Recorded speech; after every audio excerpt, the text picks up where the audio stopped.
We have some very appropriate follow-ons with our investment panel. We have Amy Cruz here and Nick Langels from NIH, as well as Liron Nunez-Weissman from Joy Ventures joining us online.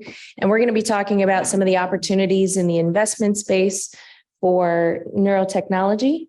I think it's going to be a dynamic interaction with two private investors and then the government, all working on similar problems and challenges from different perspectives.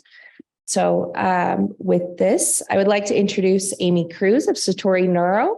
She's an all-around amazing person with an extensive background in neuroscience, working in industry, government relations, or government programs as a program leader, formerly with DARPA, and a very trusted and valuable resource in our field.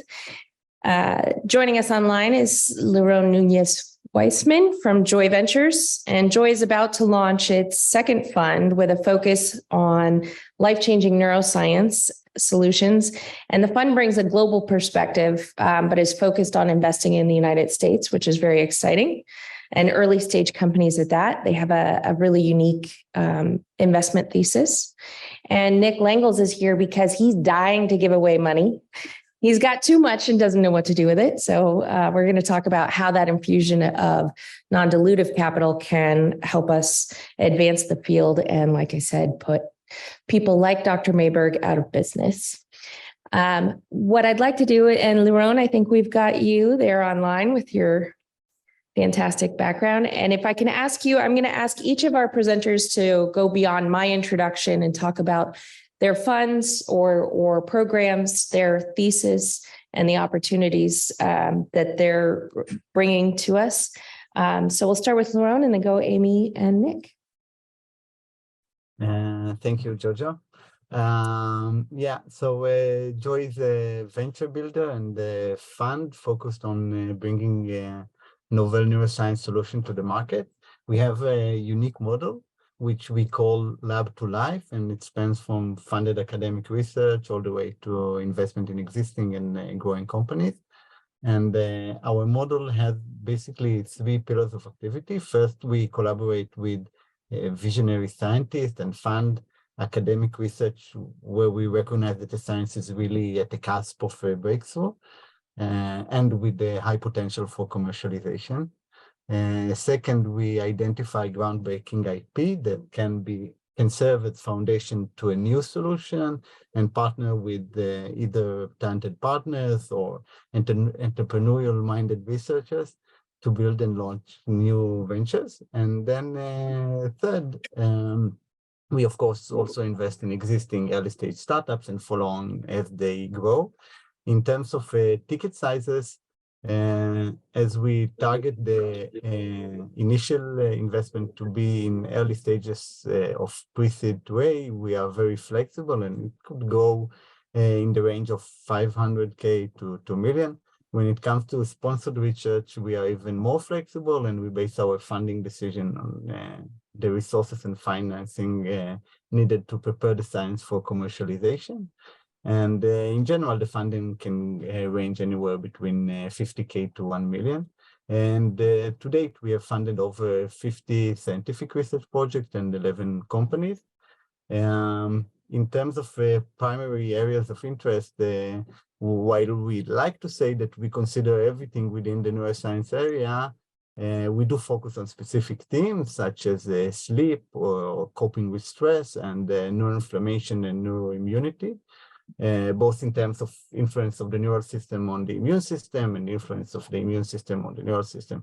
And we look at also at specific enabling technologies, which we believe are really key to bringing real-life solutions to the market in the domain.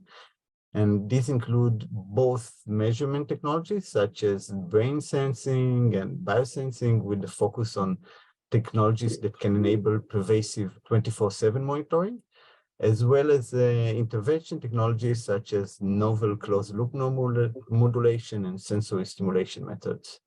And I can really talk about joy for hours, but I think that covers it in a nutshell. Thank you. Amy? Yep. So Amy Cruz, you've probably seen me before, but new gig for me. I'm the Chief Investment Officer and General Partner at Satori Neuro. Satori Neuro is a new fund based on the Satori Capital platform. Satori Capital is a multi-strategy firm headquartered in Dallas-Fort Worth. I'm staying put in the DC area though. And most importantly, Satori Neuro's focus is really kind of everything through the lens of the brain, obviously the Satori Neuro part of it. But really, I would say mental health is sort of the pointy end of the spear. Certainly we'll be looking at in the long term neurodegeneration and cognition, but mental health is really at the top of the list. And I like to think about that in sort of three little buckets, right? So the first one is therapeutics. So whether that's drugs, devices, digital therapeutics, all of those things are of interest to us. Something that Helen hit on that I'd like to emphasize is also the precision psychiatry piece, right? That is absolutely critical to getting the right brain into the right treatment. So it doesn't feel right to think about therapeutics without thinking about that. Now, whether that's a diagnostic, companion diagnostic, those types of things. And then something really new for me, which has been incredibly exciting and got me a little bit deeper into the ecosystem, is actually the infrastructure of how these solutions will be delivered. So that includes clinics, novel insurance methods, peer-to-peer networks, and different things like that. So really kind of a nice broad view on the overall ecosystem, which is really exciting for me.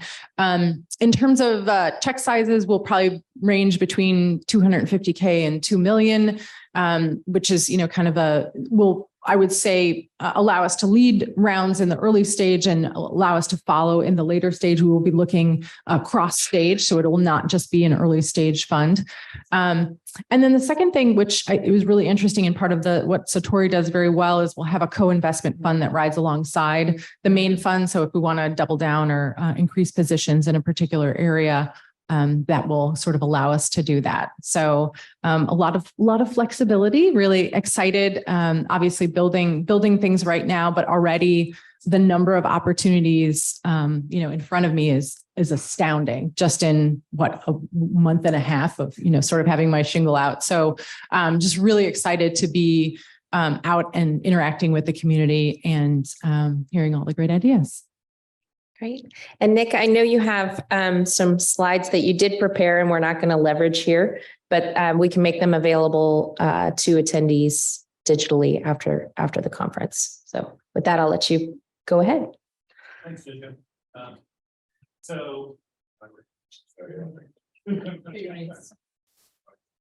Yes. Okay. Yes, now I can hear myself. Nick Langholz. I'm a program director and team lead at NINDS, the Institute of Neurological Disorders and Stroke at NIH. I wear many different hats, manage many different funds, if we want to use the vernacular. My day job is I do lead our translational devices team at NINDS, which has now grown to, it'll be 10 people as of next Monday. Helping to manage various different programs, both within NINDS as well as trans NIH efforts related to developing and translating new neuromodulation therapy, diagnostic technologies, as well as therapeutic ones across many diseases and disorders. So as from our keynote speaker, I'm a team lead within the Brain Initiative, managing a lot of our technology development and translational efforts there. We have ongoing funding opportunities, everything from developing new early stage concepts of new strategies for recording and modulation in the central nervous system, all the way through supporting some of these early stage clinical trial efforts within brain, including our public-private partnership efforts with various different medical device partners. Within the Brain Initiative, one of the programs that I would like to make sure to highlight as well is that recently we have launched some of our efforts related to our brain behavior quantification and synchronization. So really looking at trying to connect some of these real-time, high-resolution recording signals we're getting from the brain with developing and integrating new strategies for quantifying that behavior, both in human subjects as well as in preclinical models. We just launched another RFA, I think it was last Thursday or Friday in that area, that is an infrastructure part of it, focused more on trying to make sure that we're building that data integration and synchronization efforts and supporting those as part of BRAIN. Beyond that, we have several ongoing efforts in the HEAL initiative, focused on efforts for trying to better address the opioid epidemic through new diagnostic and therapeutic devices and technologies for OUD as well as for treating pain. One of the key efforts in there is that we do have a program more focused on kind of looking at approved technologies. So devices that have been approved or cleared by the FDA for treating pain, and really looking at trying to better understand the mechanisms, identify biomarkers, and trying to better stratify the patient populations in those areas. So that would be open to any of the various different technologies that have been approved for understanding those. And then the other program to highlight is our Blueprint MedTech program, which includes our a set of incubator hubs that are focused on trying to help investigators in the earlier stage of development, providing some either seedling funding for kind of helping to better define their product and identify their customers through kind of earlier stage development. But also supporting some of the later stage IDE enabling studies and first in human studies through our translator program. Combined with providing access to consultant and contract services in regulatory and biocompatibility, animal testing, and clinical trial support to really help to provide more in-kind support and help to decrease that burden on the investigators for advancing those technologies.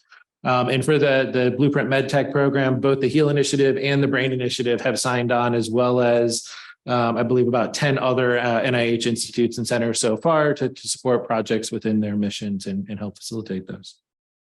So it's just a shameless plug in Nick's offering the Blueprint MedTech group. The JHU part of the hub will be having a full day workshop at NER later this month. So if you are interested in applying to the program, that's going to definitely be a great resource for you.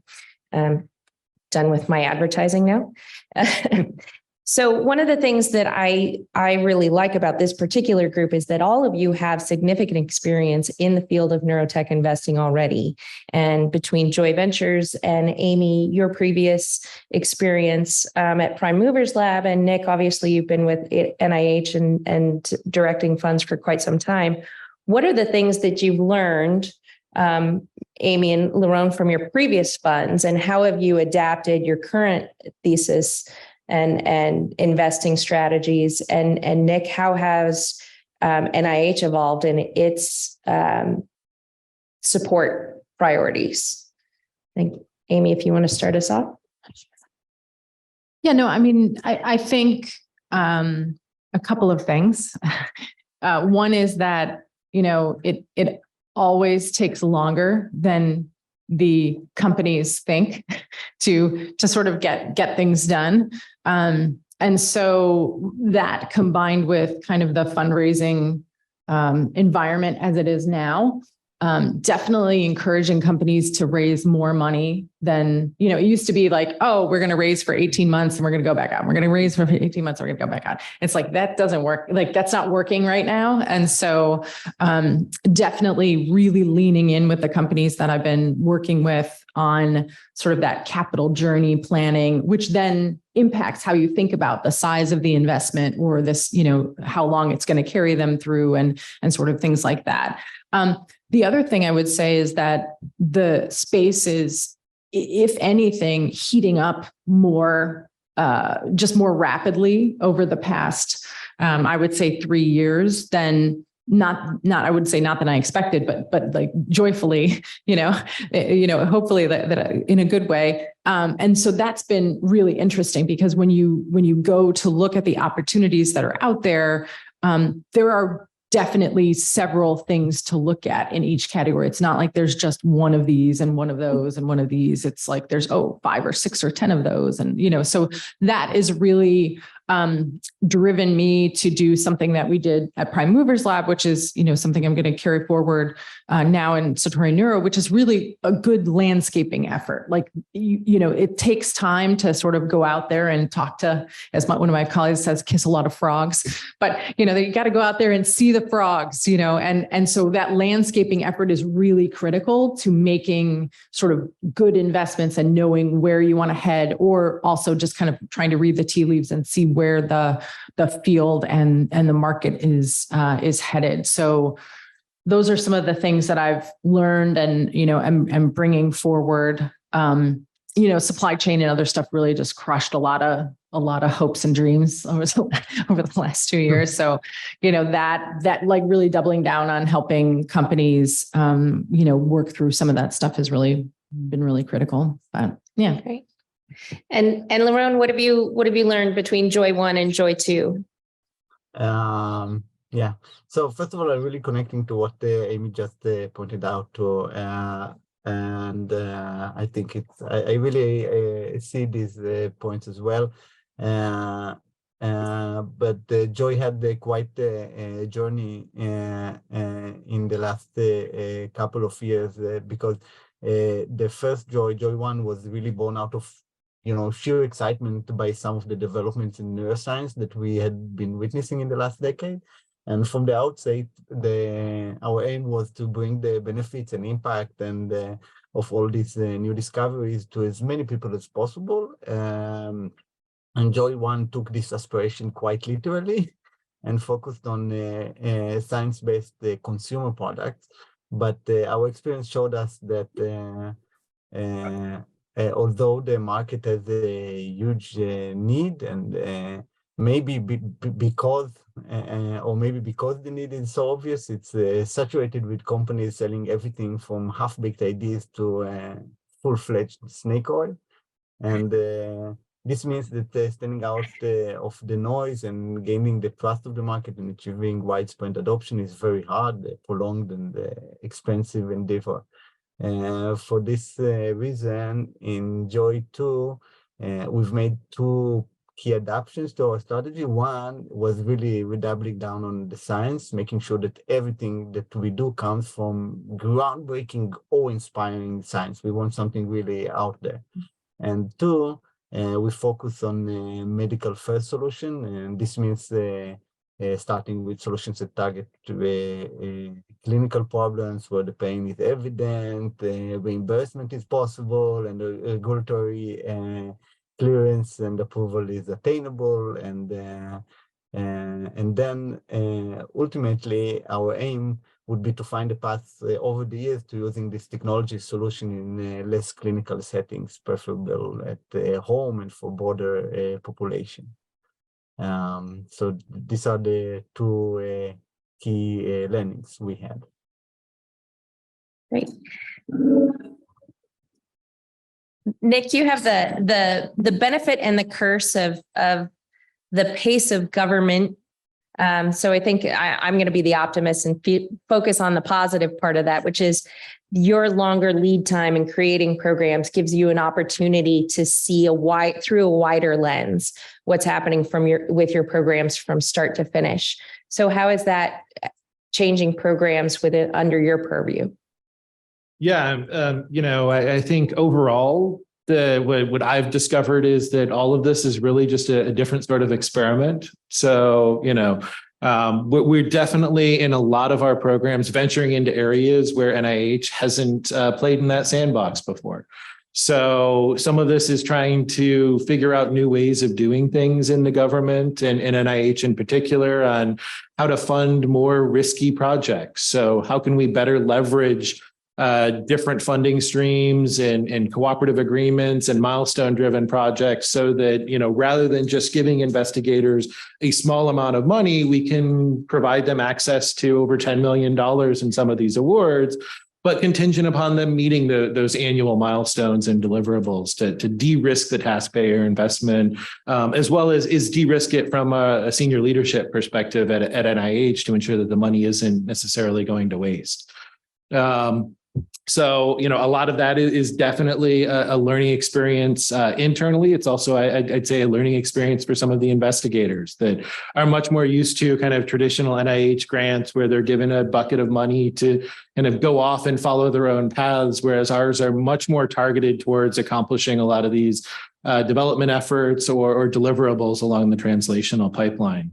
And I think the other part, when really thinking about kind of the different strategies that we're learning and we're taking, are kind of the listening to the community in some of these areas of, trying to figure out that common complaints being that they're having a hard time finding suppliers or identifying the right resources. So how do we incorporate that into our programs like Blueprint MedTech, or, the feedback at things like the NANS meeting of, there's all these different devices to treat pain, but we don't really know how to choose which one or how they might work. So, providing an avenue where investigators can apply for funding to go through and compare those types of technologies and, take the step back from pushing the technology envelope forward and saying, okay, can we better understand what we're actually doing and what's been approved and how to optimize that in order to potentially increase the patient impact, and think creatively about different ways to try these things and different types of funding strategies. And some may work, some may not. But at the very least, I'd like to think that we're learning along the way, both scientifically and programmatically, and hopefully moving that technology development and translational landscape forward. I just want to get one of that, Jojo. Yeah. Which is, I'm so grateful, Nick, for your program. No, I mean, I do think it's as we've looked at funding streams and funding sources over the last few years, it has been really important to think about what we call, equity funding is typically called dilutive funding, right? It reduce, and non-dilutive funding from the government is really actually quite critical. So I continuously drive the companies that we work with to look at the programs, because as we've talked about the lumpiness in the fundraising cycle, while it may take a little bit longer to find out if you've won something, it's something you can put on your balance sheet and it's there. And so I think every company in my portfolio is looking at either some type of NIH funding, whether on the drug side, it's NIDA or something like that. And then everybody's looking at Blueprint MedTech and what's going on at NIH. So I think it's a really important piece in the puzzle of how, looking at fundraising especially for early stage companies, but even companies that are quite mature, it's then a feather in the cap to have a NIDA study for something that they're looking at or things like that. So.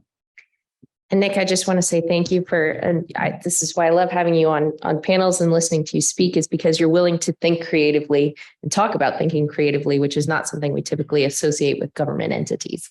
So round of applause for that. I think each of you have different masters, right? We all answer to somebody, including Satori Neuro and Joy Ventures and NIH. So what is it, especially as the economy has shifted in the last 12 to 18 months and science has advanced and taken steps backwards, what is it that your masters are really focused on right now? And Nick, I'm going to start with you. I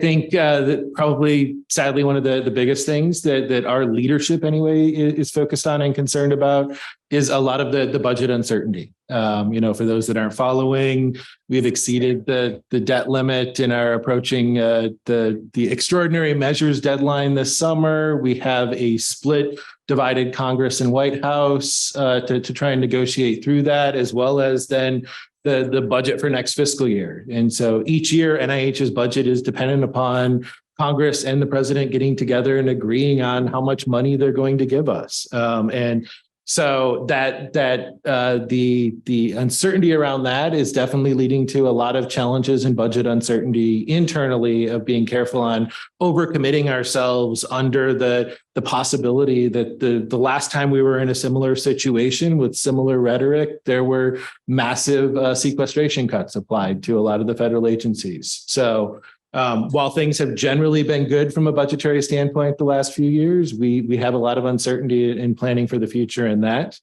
Beyond that, overall, at least with a lot of our programs and our small business programs in particular, application volume has increased substantially over the last several years. So thanks to Amy for sending a lot of applicants our way, that is leaning towards a lot lower success rates than we have traditionally and historically seen in our small business programs. And so sometimes the advice ends up being, at least from me to investigators and some of these partnerships, is it may be better off to consider the non-small business dedicated funding streams for some of these activities. And there may be that may be a better avenue of funding than maybe historically 10, 15, 20 years ago, when the small business funds were much more flush with funds than they are now.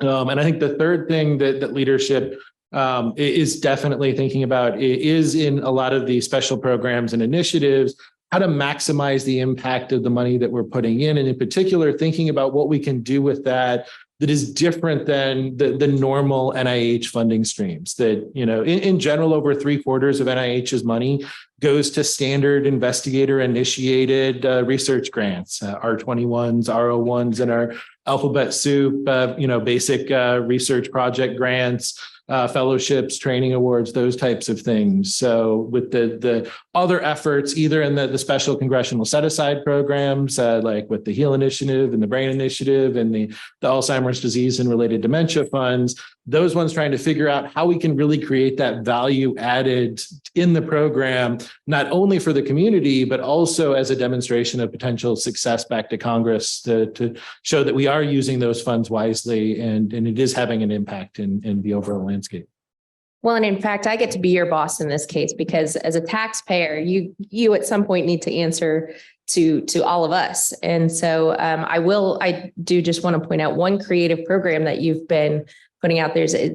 I'm going to get the C3PO, C3I, I3C2, 1 C3I, and programs like that are creative and have, I think, the potential to impact the commercialization. Because as a taxpayer and an investor in NIH, I want to see that the money that you've deployed comes to fruition and actually helps to serve people in need. So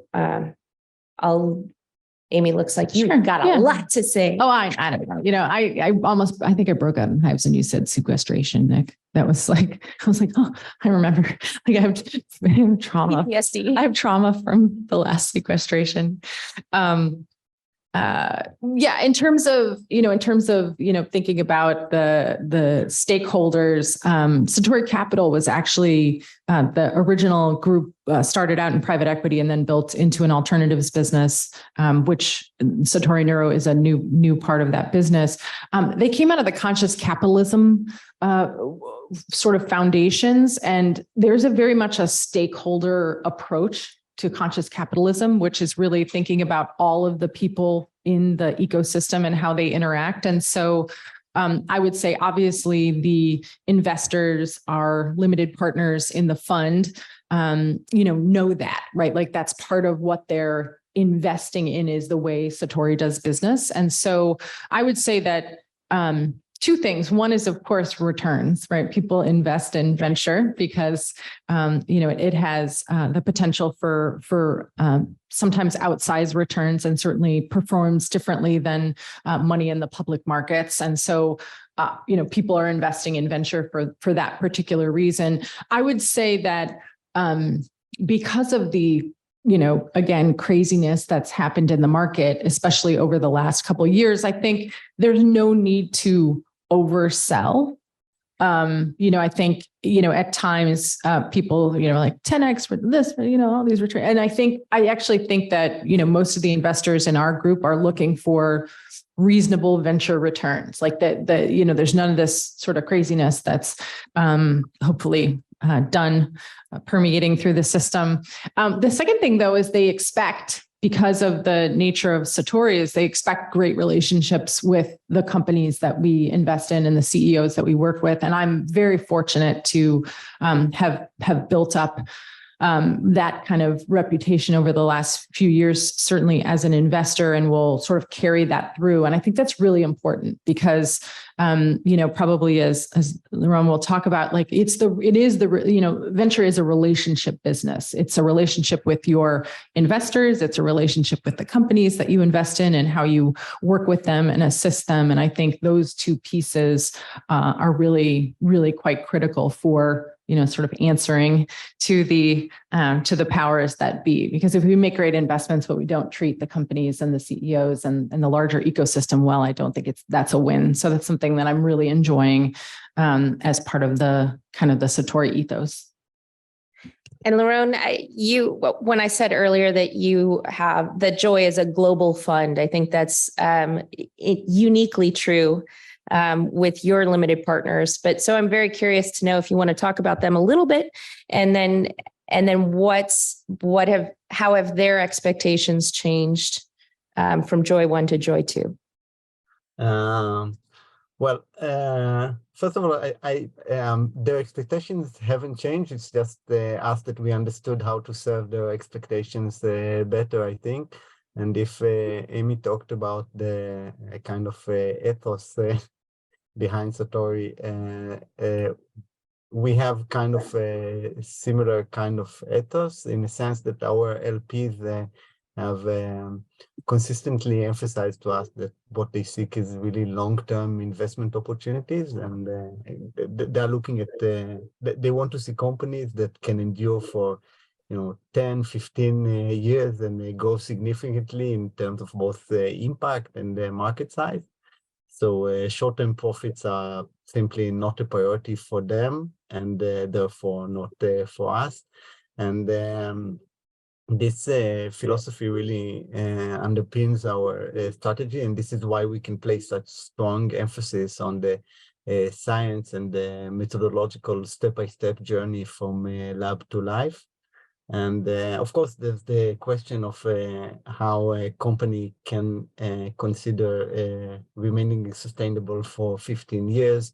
And the basic answer, or our basic belief, is that in order to be such like a long-term entity, the company needs to be based on really revolutionary science, and as well as what we call jokingly between ourselves dual-use technology, which means technologies that we can envision them being used in the future, not only in the clinical setting, but also at home by a wider population.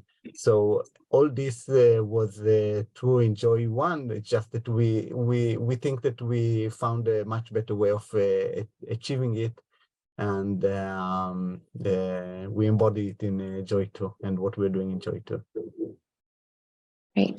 And I think I want to keep us, we're 5 minutes over. Maybe we can just have 3.5 minutes to wrap up. And I just want to ask each of you, and Liron, I'll start with you, and we'll go down the line again. What's your perspective? What's your outlook on capital deployment in 2023, 24? In this short term, we're in a very long-term space, but we're going to start deploying new capital early on. And then Nick, you've got the ongoing deployment, but there are definitely things that I think shape us in the shorter term. And what does that look like for you? Thank you. So I think that really in the years leading up to something like 2021, we've seen the market inflating like a bubble, with valuation of startups reaching completely unreasonable and unproductive points. And the trend was most evident in early stage rounds, where startups with barely presentation were evaluated at 5 million, up 10 million, 15 million, and without having any kind of assets, any kind of real assets. And this was not healthy for the ecosystem, because it created, of course, expectations that no one could meet. So while there is a need for a major correction, especially considering the current market situation, I also feel that Right now, VCs are being quite cynical about this and are just waiting on the sideline to catch better opportunities with the completely unrealistic valuation. This time, valuations which are too low. And I think that this waiting game has the potential to significantly damage the ecosystem and causing excellent companies with real meaningful solutions, good execution, good strategy to start cutting personnel, stopping projects, can basically come to a standstill. Or in the worst case, of course, shut down altogether. And this will eventually stifle innovation and harm the ecosystem in the long run. And it's a real concern that we have. That being said, like specifically for us, our plans have not changed dramatically. But we are aware that the companies we choose to invest in may take more time to bring other investors to close the rounds. And of course, we have to take into consideration, as Amy mentioned, the need to have the planning, the fund planning to have a longer term kind of runway. So we expect companies to finish rounds with 2 years or more ahead of them. But that's basically it. Great. Yeah, I think we've covered a lot, but to sum up, we will definitely be deploying capital this year, not intending to sit on the sidelines at all. Absolutely seeing what Liron mentioned, which is, valuations are coming down, deals are getting done. I do think as I observed before, Prime Movers Lab was a deep tech fund. So even and we only led, so it was like deep tech fund only, very conviction investor. There's still a dearth of lead checks. So I think that's the biggest issue that's sort of facing this community is I've seen a lot of follow-on capital and a lot of follow-on capital be available, but it's really those lead checks, someone who's willing to set the terms and, put the term sheet on the table that we need more of. I'm hoping, to be one of those people in the ecosystem, but we need about 10 more, I'd say. Liron, I'm happy to hear you're in this space too. So, but I do think opportunities are getting done. Have I seen folks waiting? I mean, there's a little bit of hesitation in the market, but I think that's mainly around valuations and things like that. I think it's less about, people need to, investors are investors. We're not banks, right? Like you got to put the money to work. And so eventually people will have to put the money to work. Hopefully they'll do it wisely on amazing neurotechnology. So. All right, take us home, Nick. Sure. So yeah, I think the part of the way to think about it and frame it is NIH as an agency, no matter what happens budgetarily, we still have, well, as of this year, we're deploying over $40 billion a year in taxpayer funds, right? So even with substantial cuts, there's a lot of money available and likely will continue to be in the future.